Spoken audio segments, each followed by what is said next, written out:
Hello friends, मैं हूं आपका दोस्त कबीर और आप देख रहे हैं हमारा यूट्यूब चैनल बीते लम्हे, कुछ खट्टी मीठी यादों के साथ।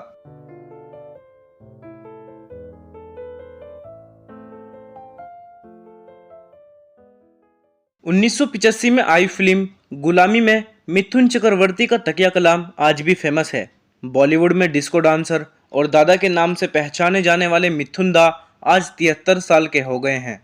मिथुन दा की जिंदगी किसी रोलर कोस्टर राइड से कम नहीं रही है। कोई अपनी इज्जत पर हाथ डाले मुझे अच्छा नहीं लगता। उनके मिजाज में हमेशा से बगावत रही। बड़े हुए तो नक्सलवादी विचारधारा से प्रभावित होकर नक्सली बन गए, पर फिर घर पर हुई एक दुर्घटना ने फिर से उन्हें नक्सलवादियों की दुनिया से निकालकर जिंदगी में वापस ला दिया।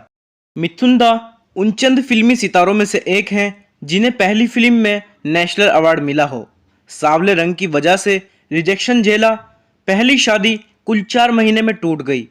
श्रीदेवी से अफेयर भी काफी सुखियों में रहा। जिंदगी में कई उतार चढ़ाव आते रहे, लेकिन उन्होंने कभी हार नहीं मानी। आज मिथुन दा के जन्मदिन के मौके पर हम आपके लिए लेकर आए हैं मिथुन दा की जिंदगी से जुड़े हुए कुछ दिलचस्प किस्से। 16 जून 1950 को कोलकाता में जन्मे मिथुन चक्रवर्ती का असली नाम गौराख था। 2 भाइयों में मिथुन छोटे थे। उन्होंने स्कूलिंग के बाद केमिस्ट्री से ग्रेजुएशन किया।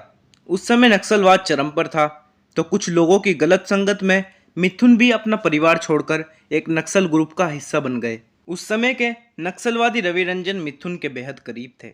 इसी दौरान नक्सलवादियों को पुलिस ने पकड़ना शुरू किया, तो मिथुन अपने साथियों के साथ अंडरग्राउंड हो गए और कई महीने तक छिपे रहे। मिथुन नक्सलवादियों के साथ रहते थे। इधर कोलकाता में उनके बड़े भाई की करंट लगने की वजह से मौत हो गई। भाई की मौत के बाद परिवार अकेला पड़ गया, तो मिथुन ने नक्सलवादियों का साथ छोड़कर घर वापस आने का फैसला कर लिया और घर वापस आकर घर की जिम्मेदारी अपनी कंधों पर ले ली। जान का खतरा होने के बाद भी मिथुन ने नक्सलवादियों से रिश्ता तोड़ लिया। घर लौटने के बाद मिथुन को अपने करियर का सोचना था। एक्टिंग में दिलचस्पी होने की वजह से उन्होंने पुणे के फिल्म एड टेलीविजन में दाखिला ले लिया।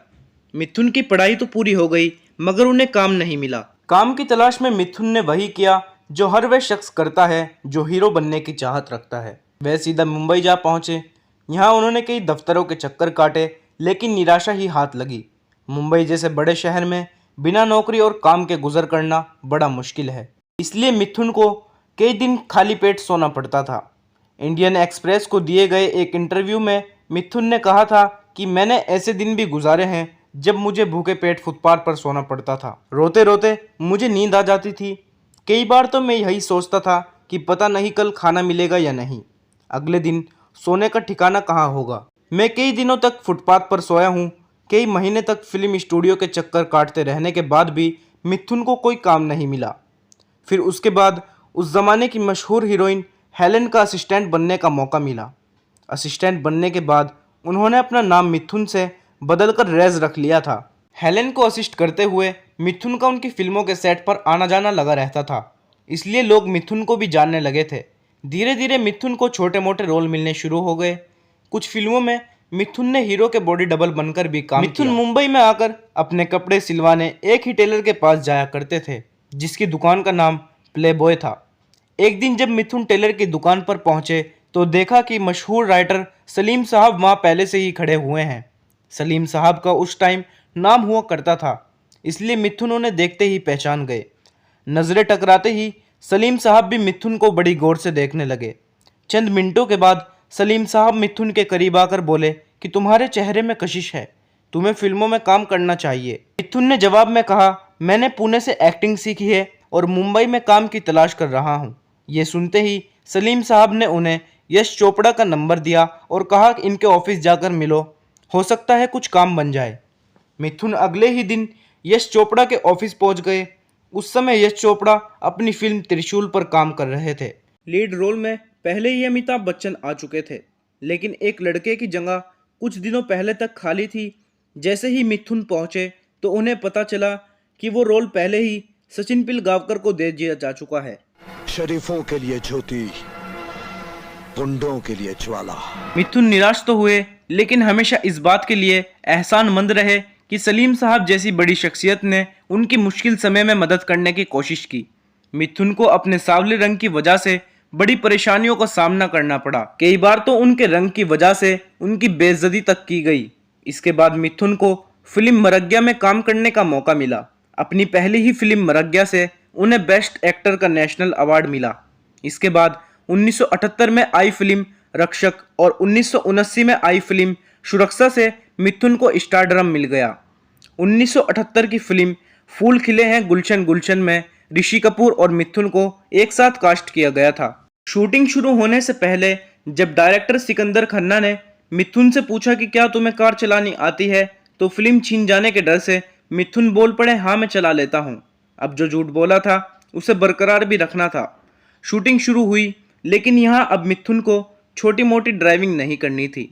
सीन कुछ ऐसा था कि मिथुन को तेज रफ्तार से कार ड्राइव करते हुए ऋषि कपूर और मुखरी के सामने धीमी करनी थी, जिससे वो उसमें बैठ जाए। सीन सुनने के बाद भी मिथुन ने नहीं बताया कि वो कार चलाने में कच्चे हैं। मिथुन ने एक्शन सुनते ही तेज रफ्तार में कार चलानी शुरू कर दी और तुरंत ब्रेक लगा दिया। अचानक लगे ब्रेक से सीन के कार में बैठने की कोशिश कर रहे ऋषि कपूर का मुंह बोनट से टकराया और तुरंत उनके मुंह से खून बहने लगा। अब ये झूठ छिप नहीं सका।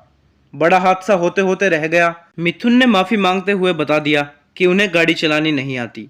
ये सुनकर डायरेक्टर सिकंदर ने उन्हें जोरदार डांट लगाई। मिथुन के फिल्मी करियर में एक सुनहरा दौर तब आया जब उन्हें 1982 में फिल्म डिस्को डांसर मिली। ये हिंदी सिनेमा की 100 करोड़ कमाने वाली पहली फिल्म थी। हालांकि इसका कलेक्शन भारत से ज़्यादा सोवियत यूनियन से हुआ था। मिथुन एक नॉन डांसर थे, लेकिन जब उन्होंने इस फिल्म की ज़रूरत के मुताबिक डांस किया तो उनके स्टेप्स देश भर में फेमस हो गए।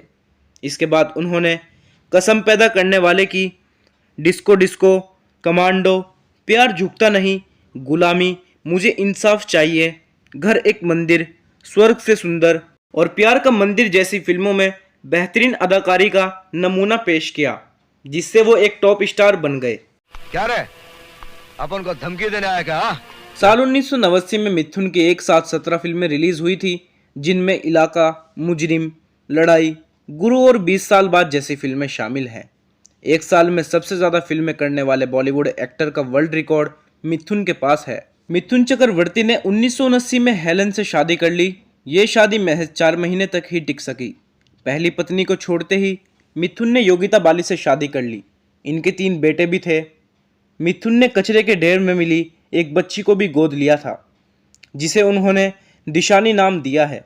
1984 की फिल्म जाग उठा इंसान की शूटिंग के दौरान मिथुन और श्रीदेवी के अफेयर की चर्चा फिल्मी गलियारों में खूब हुई। दोनों की नज़दीकियाँ इतनी बढ़ गई कि इन्होंने गुपचुप तरीके से शादी कर ली। जब मिथुन की शादी की बात उनकी पत्नी योगिता बाली को हुई तो उन्होंने आत्महत्या करने की कोशिश की। इसके बाद मिथुन ने श्रीदेवी को छोड़ दिया और अपने परिवार के पास लौट गए। मिथुन अभी भी कुछ फिल्मों में काम कर रहे हैं और कुछ टीवी शोज में भी वो नजर आते रहते हैं। मिथुन चक्रवर्ती को कुत्तों से बहुत लगाव है। उनके मुंबई वाले घर में 38 कुत्ते हैं और ऊटी वाले घर में 78 कुत्ते हैं। ऊटी के सबसे नामी होटलों में से मोनार्क मिथुन का है। वहीं मासीनागुड़ी में इनके 16 बंगले और कॉन्टेज है। मैसूर में भी उनके 18 कॉन्टेज और कई रेस्टोरेंट हैं। फिल्मों और बिजनेस के अलावा मिथुन राजनीति में भी 2014 से एक्टिव हैं। तो दोस्तों, ये थी बॉलीवुड के डिस्को डांसर मिथुन दा की कहानी। ये कहानी आपको कैसी लगी हमें कमेंट सेक्शन में ज़रूर बताइए।